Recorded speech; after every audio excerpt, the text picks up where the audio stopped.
नमस्कार बच्चों, आज हम पढ़ने जा रहे हैं हिंदी कविता सूरज जीवन है धरती का, जिसे प्रकाश मनु जी ने लिखा है।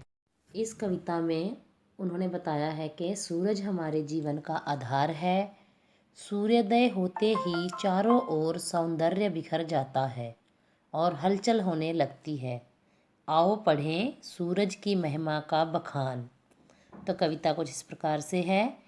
हंसकर रोज जगाया करता सबको प्यारा सूरज, गाने चिड़ियों के लाता है रोज हमारा सूरज। तो कवि क्या कहते हैं कि सुबह होने पर सूरज इस प्रकार प्रतीत होता है, जब नया सूरज निकलता है तो जैसे कि वो हमें हंसता हुआ आया है जगाने के लिए, हमें नींद से जगाने के लिए आया है। सूरज जब आता है तो चिड़िया चहचहाने लगती है, चिड़िया नींद से जाग जाती हैं और चहचहाने लगती है, तो ऐसा लगता है कि चिड़ियों के गीत जो है वो सूरज हमारे लिए लाया है।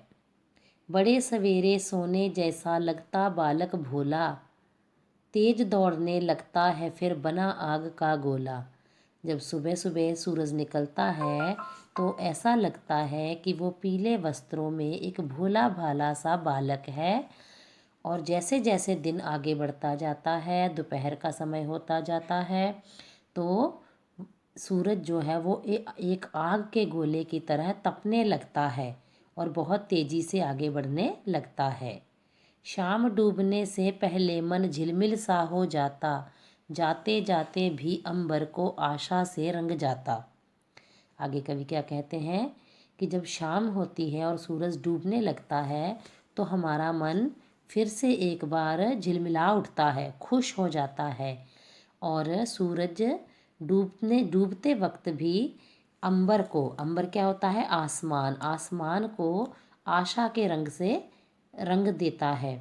उसमें ये आशा भर देता है कि वो अगले दिन फिर निकलेगा और फिर से सवेरा होगा।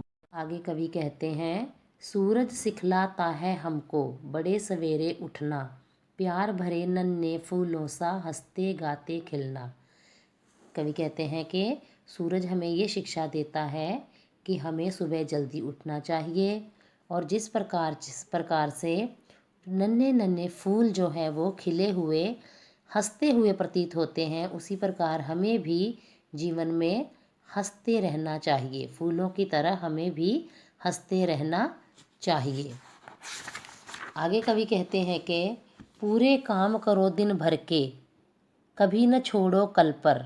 हमें अपने दिन के काम उसी दिन ख़त्म कर लेने चाहिए, ना कि उन्हें अगले दिन पर छोड़ना चाहिए। उन्हें कभी ऐसा नहीं सोचना चाहिए कि हम काम को आज नहीं करेंगे बल्कि कल कर लेंगे, इससे हमारा नुकसान है। हमें ऐसा कभी नहीं करना चाहिए। आज के काम आज ही करने में आज के काम आज ही करने चाहिए। सूरज सिखलाता पंथी सा चलते रहो जन्म भर।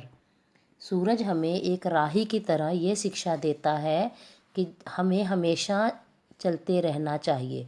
जिस प्रकार सूरज हमेशा चलता रहता है, वो कभी नहीं रुकता, वह अपनी दिनचर्या पूरी करता है, उसी प्रकार हमें भी हमेशा एक पंथी की तरह आगे चलते ही रहना चाहिए। सूरज बिन सब और अंधेरा लगता सब कुछ फीका, इसीलिए तो कहते सूरज जीवन है धरती का। आगे कवि क्या कहते हैं कि अगर सूरज ना हो तो चारों ओर अंधेरा फैल जाएगा और सब कुछ एकदम फीका फीका लगेगा, अर्थात कुछ भी अच्छा नहीं लगेगा। इसीलिए तो कहते हैं कि सूरज जो है वो धरती का जीवन है। सूरज के बिना धरती पर जीवन संभव नहीं है। इस प्रकार सूरज जो है बहुत ही महत्वपूर्ण है।